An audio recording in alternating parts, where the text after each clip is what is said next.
Hey Geeks, it's Minx. Welcome to your Sunday Once Upon a Review. Yay! As always, if you didn't get to watch tonight's episode, don't watch this video until you get that opportunity. With that said, that's the only spoiler you're getting. Spoiler warning. So, let's just hop right in. Tonight's episode was called Enter the Dragon, because it was very Maleficent heavy, which I appreciate, being that, as I've said before, Maleficent is my favorite Disney villain. Fun thing, we got to see a little more background between Regina and Maleficent. There was some hokiness to the episode. There was also a little bit of predictability, but other than that, I still found it a rather enjoyable episode.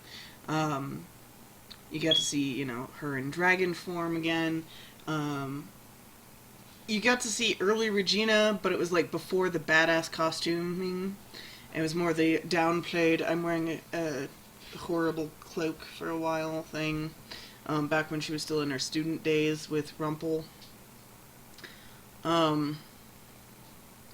Seeing Regina go back to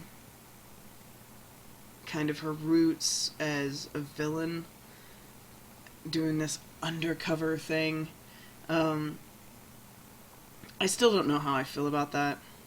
I'm not sure I feel comfortable with that. She's had so much character growth and so much character development. She's the most developed character, and she still has so far to go. I feel like I don't want them to screw that all up, by making her go villain again. So, I know that's a risk with her being undercover.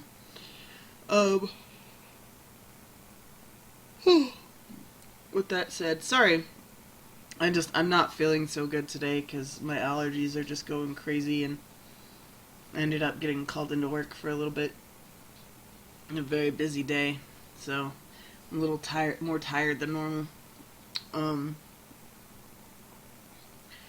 Overall, the episode was pretty enjoyable. It was a little hokey a couple of parts, like the whole, trying to test her by playing chicken on the train tracks in Cruella de Vil's car. That was kind of stupid. That was a dumb moment. Different things like that, oh, are you still a bad girl? Here's the shot of whatever the fuck, takes the shot. That's kiddie stuff. That, they were not the best moments of the episode. The flashback moments, seeing Maleficent as a defeated, essentially drug addict rock star witch thing, that was kind of cool. I liked that take on it. Seeing her, her saying, a drop of sleeping potion with this and this, takes the edge off, and she's just jabbing herself with some shit. That was kind of interesting. I liked that touch, and just kind of having young, impressionable Regina what the hell? What are you doing? You're supposed to be this big badass dragon lady, and you're just a drug addict. You're a junkie. That was kind of cool. I have to admit. That was an interesting way to take that. It's an interesting avenue to go down with Maleficent. So that was kind of neat. I'm still not sold on Cruella and Ursula. A little bit predictable with the whole Hook going to Hook going to go talk to Belle about the dagger, and oh, we should totally hide it, and you're standing there, and it's that there's no way that's Hook. That can't be Hook. That's got to be Rumple being a sneaky bastard, and the timing was just too off. And then when she says, I want you to face me, and he just she doesn't even see it, but he just literally starts staring at her. It's god damn, that's fucking retarded. It's how can you not see that? It's Belle, you're smarter than this. We know you're smarter than this. Come on. You've read all these books, you know all this shit, all this lore, you should know this by now. that was predictable. I didn't really care for that part. And that made it way too easy for Rumple to get his frickin' dagger back. It's fucking retarded. Not being able to see Regina in any of her awesome outfits kind of sucked, but I will say this, when she's playing evil, she does look freaking hot as hell. She's a very beautiful woman. Let's see.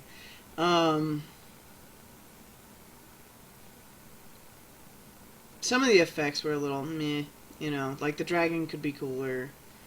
Maleficent sucking the fire off the tree, like, essentially reabsorbing her magic was kind of meh.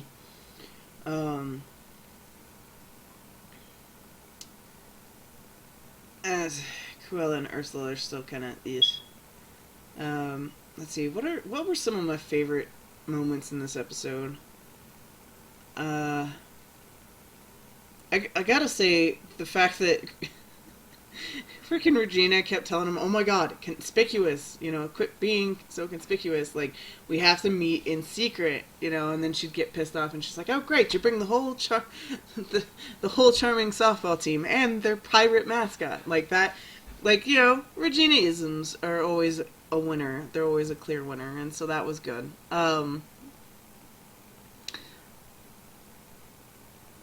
I wish there had been more Regina-isms in this episode, but I mean, I guess it can't be, you know, Once Upon a Regina. It's a little harder to market. We got to see Aurora again. Yay. I'm not a huge fan of Aurora. I hope that with Aurora coming back, I hope we actually get to see Mulan again, because that was probably one of the greatest, most subtle things from previous seasons, because a lot of people didn't pick up on that. There's a couple people who did not pick up on the Mulan Aurora thing, and that Mulan was in love with Aurora, not with Philip. I actually know a couple people who did not pick up on that. And I'm like, God, you're dumb. But I hope Mulan comes back. If not, I really don't want to see that much Aurora. I can't really stand her. Because she's kind of dumb. She's kind of a dumb character. Like, in the don't get me wrong, Sarah Bolger is an amazing actress. You know, I watched her in The Tudors, loved her in The Tudors. She plays her parts well. She's a great actress. I'm not knocking her as an actress. I want to make that clear. I just don't like the character. I mean, part of that could be because Maleficent is my favorite, you know, villain. So, you know, obviously I'm not going to like Aurora. But I think it's just the way the character is written. She's written as kind of an airhead, and I can't stand airhead characters. So, yeah.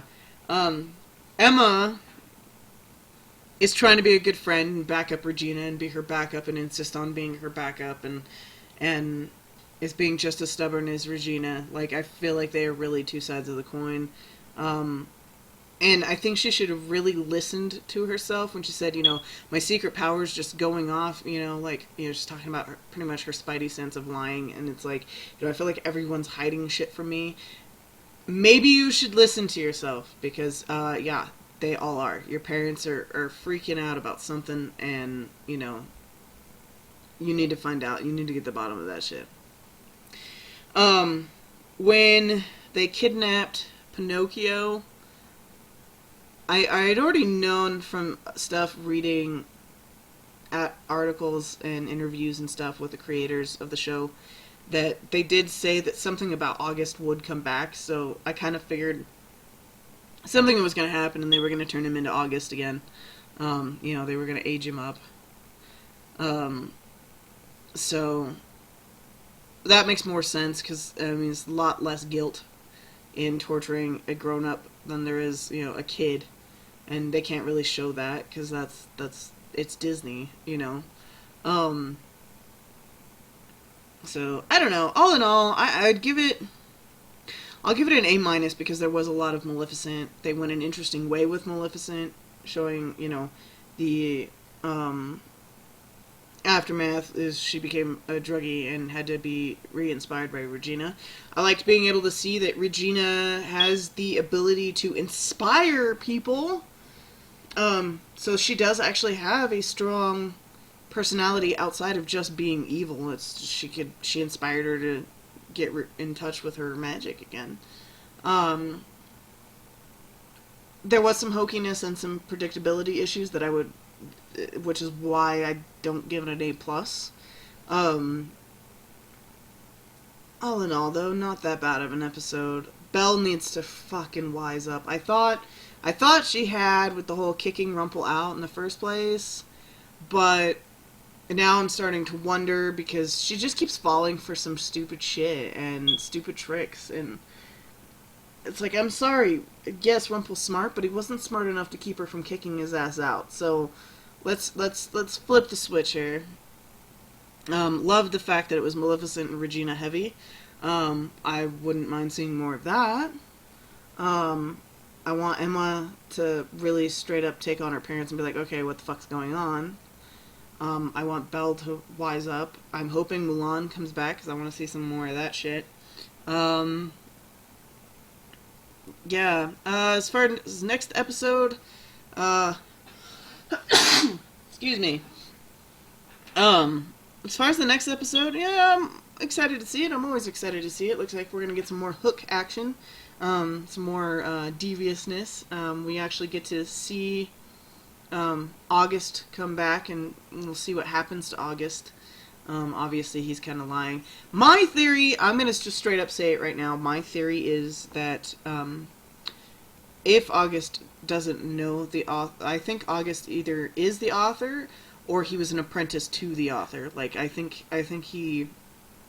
Wouldn't it be the shit if Marco was the author? Like, if Geppetto was actually the author? Because think about it, he whittles wood. What is a book made out of? Paper. What is paper made out of? Paper's made out of fucking wood. What if it was somebody that was related to Geppetto? Or Geppetto himself? Like, what the hell? You know? How did August know how to fucking take the book apart? You know? And add his own shit.